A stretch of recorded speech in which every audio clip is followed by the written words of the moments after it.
दोस्तों, हम में से ज्यादातर लोग इन्वेस्टिंग और सेविंग्स के लिए डिसिप्लिन नहीं होते हैं। हम इन्वेस्ट और सेव तो करना चाहते हैं, लेकिन हमारे पैसे यहां वहां खर्च हो ही जाते हैं और महीने के अंत में हमारे पास पैसे बचते ही नहीं हैं कि हम उन्हें सेव और इन्वेस्ट कर सकें। कुछ लोग जोश जोश में इन्वेस्टिंग शुरू तो करते हैं, लेकिन जल्द ही वो अपना ये जोश खो देते हैं और वापस से कंसिस्टेंटली इन्वेस्ट करना बंद कर देते हैं।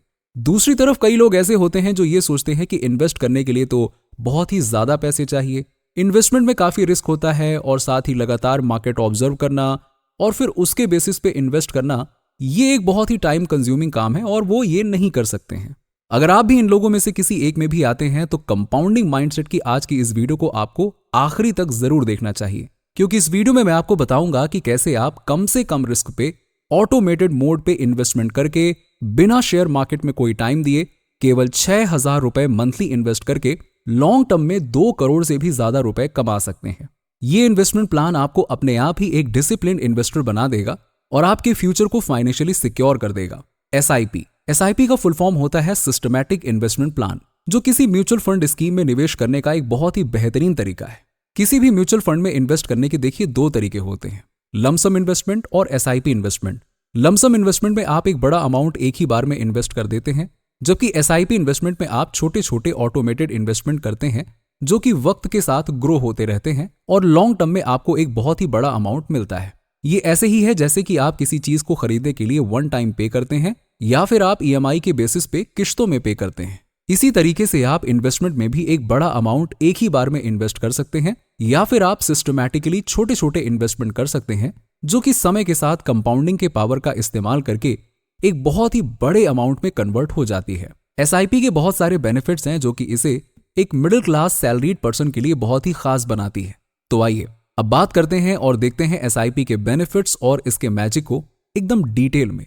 अगर आपके पास पहले से ही थोड़ी बहुत एसआईपी की नॉलेज है तो भी आप इस वीडियो को आखिरी तक जरूर देखिएगा, क्योंकि इस वीडियो में मैंने एसआईपी से रिलेटेड कुछ बहुत ही इंपॉर्टेंट चीजें बताई हैं जो ज्यादातर लोगों को नहीं पता होती हैं। चलिए वीडियो शुरू करते हैं। Benefit number 1, automated and disciplined investment.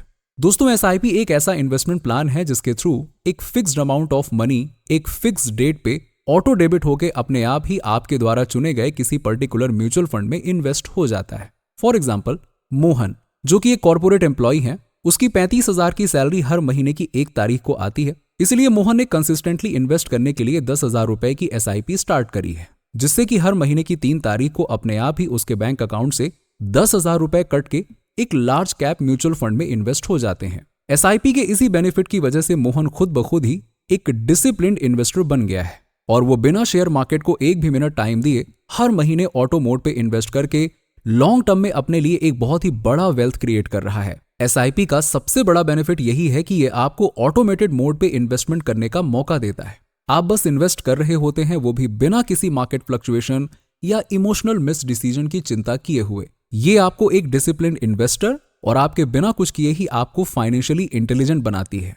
Number 2, rupee cost averaging. SIP में आपको रुपी कॉस्ट एवरेजिंग का बेनिफिट मिलता है। जब आप हर महीने एक फिक्स्ड अमाउंट पे इन्वेस्ट करते हैं तो आपको खरीदने के समय म्यूचुअल फंड्स के नेट एसेट वैल्यू यानी कि एनएवी पे निर्भर नहीं रहना पड़ता है। अगर एनएवी कम होता है तो आपको ज्यादा यूनिट्स मिलेंगे और अगर एनएवी अधिक होता है तो आपको कम यूनिट्स मिलते हैं।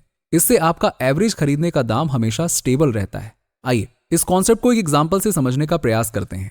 रुपी कॉस्ट एवरेजिंग को समझने के लिए मान लीजिए कि आप किसी म्यूचुअल फंड स्कीम के बदले किसी पर्टिकुलर स्टॉक में एसआईपी के थ्रू इन्वेस्ट कर रहे हो। तो मान लेते हैं कि आपने अपनी एसआईपी 1,000 रुपए से शुरू की हुई है, तो इस महीने स्टॉक का प्राइस 200 रुपए है, तो आपके 1,000 रुपए के एसआईपी पर आपको इस कंपनी के 5 शेयर्स मिलेंगे। सिंपल है। फिर अगले महीने मार्केट नीचे गिरता है और स्टॉक की प्राइस पिछले महीने के 200 रुपए से सीधे 100 रुपए पे आ जाती है। तो जैसा कि आपकी मंथली एसआईपी 1,000 रुपए पे फिक्स्ड है, तो आपको इस बार कंपनी के 10 शेयर्स मिलेंगे। तो इसी प्रकार जब मार्केट नीचे जाता है तो आपको ज्यादा शेयर्स मिलते हैं और जब मार्केट ऊपर जाता है तो आपको कम शेयर्स मिलते हैं। ऐसा इसलिए होता है क्योंकि एसआईपी के थ्रू किसी स्टॉक में इन्वेस्टमेंट करंट मार्केट प्राइस पे किया जाता है, जिससे आपका एवरेज बाइंग प्राइस हमेशा मेंटेन रहता है। इसीलिए जब आप एसआईपी के थ्रू इन्वेस्ट करते हैं तो आपको कोई फर्क नहीं पड़ता कि मार्केट की कंडीशन क्या है, मार्केट अप ट्रेंड में है या डाउन ट्रेंड में है, या क्या हो रहा है क्या नहीं हो रहा है, कोई टेंशन नहीं लेना है। इसी कॉन्सेप्ट को कहते हैं रुपी cost averaging. Number 3, power of compounding. SIP का एक और सबसे बड़ा फायदा है पावर ऑफ कंपाउंडिंग। जब आप SIP के थ्रू इन्वेस्ट करते हैं तो आपको इनहैंस्ड पावर ऑफ कंपाउंडिंग का बेनिफिट मिलता है। इसी मैजिक की वजह से आपका छोटा छोटा इन्वेस्टमेंट एक विशाल पेड़ में बदल जाता है। फॉर एग्जाम्पल, अगर आप केवल 5,000 रुपए ही किसी म्यूचुअल फंड में इन्वेस्ट करो जहां आपको 16% का रिटर्न मिलता है, तो अगले 25 सालों में आपका टोटल इन्वेस्टमेंट वैल्यू 2 करोड़ रुपए के करीब हो जाएगा, जिसे आप इस इमेज में देख भी सकते हो। यहां आप ये भी देख सकते हो कि इन 25 सालों में आपने केवल 15 लाख रुपए ही इन्वेस्ट किए हैं, लेकिन फिर भी आपका पैसा ग्रो होके 2 करोड़ रुपए के करीब पहुंच गया है। तो अगर आप भी चाहते हैं कि आपको भी कंपाउंडिंग का भरपूर फायदा मिले, तो कंपाउंडिंग के ये 2 रूल्स को आपको फॉलो जरूर करना होगा। पहला रूल ये है कि कंपाउंडिंग को अपना जादू दिखाने में समय लगता है। अगर आप ऐसा सोचते हैं कि आपको 2 से 3 सालों के अंदर ही कंपाउंडिंग का बेनिफिट मिल जाएगा, तो ऐसा पॉसिबल नहीं है, क्योंकि कंपाउंडिंग का असली जादू तो आपको आखिरी के कुछ सालों में ही देखने को मिलेगा। एग्जाम्पल के लिए मान लीजिए कि रमेश नाम के एक व्यक्ति ने 1 लाख रुपए को किसी एक ऐसी जगह पे इन्वेस्ट कर दिया जहां उसे पर ईयर 12% यानी कि 12% का रिटर्न मिलेगा। तो 1 साल के बाद उसके पास होंगे 1,12,000 रुपए, 5 साल के बाद उसके पास होंगे 1,76,000 रुपए, 20 साल के बाद उसके पास होंगे 9,65,000 रुपए। अब जरा गौर से देखिएगा, एक कमाल की चीज बताता हूं आपको। अगर रमेश 1 साल और रुक जाता तो 21 साल के बाद उसके पास होते 10,80,000 रुपए, यानी कि 20वें साल से 1,15,000 रुपए ज्यादा, और 22वें साल में उसके पास होंगे 12,10,000 रुपए। तो आई होप कि अब आप इस बात को समझ गए होंगे कि कंपाउंडिंग को आप जितना ज्यादा समय देंगे, ये आपके वेल्थ को उतना ही बढ़ाएगा। इसलिए जितना जल्दी हो सके आपको इन्वेस्टमेंट करना स्टार्ट कर देना चाहिए। दूसरा रूल है डोंट ब्रेक इट। दोस्तों, कंपाउंडिंग में आपको आपके इंटरेस्ट के ऊपर भी इंटरेस्ट मिलता है, इसलिए जितना जल्दी हो सके उतनी जल्दी आपको इन्वेस्टमेंट करना स्टार्ट कर देना चाहिए और लॉन्ग टर्म के लिए इन्वेस्टिंग करनी चाहिए। एग्जाम्पल के लिए, जैसे कि हमने पहले वाले रूल में यह देखा था कि राहुल ने कैसे 12% की ईयरली रिटर्न पर 1 लाख रुपए इन्वेस्ट करके 22 साल के बाद 12,10,000 रुपए कमा लिए थे। अब जरा मान लीजिए कि राहुल ने 5 साल में ही अपने पैसे निकाल लिए होते, जो कि थे 1,76,000 रुपए, तो उसके पैसे का कंपाउंड होना यहीं पर रुक गया होता और ये कभी भी 12 लाख रुपए पर नहीं पहुंच पाता। ज्यादातर लोग बिल्कुल ऐसा ही करते हैं, वो लंबे समय तक पेशेंस नहीं रख पाते हैं और कुछ सालों में ही पैनिक होकर अपने पैसे को बाहर निकाल लेते हैं, जिसका मेन कारण है मार्केट वोलैटिलिटी।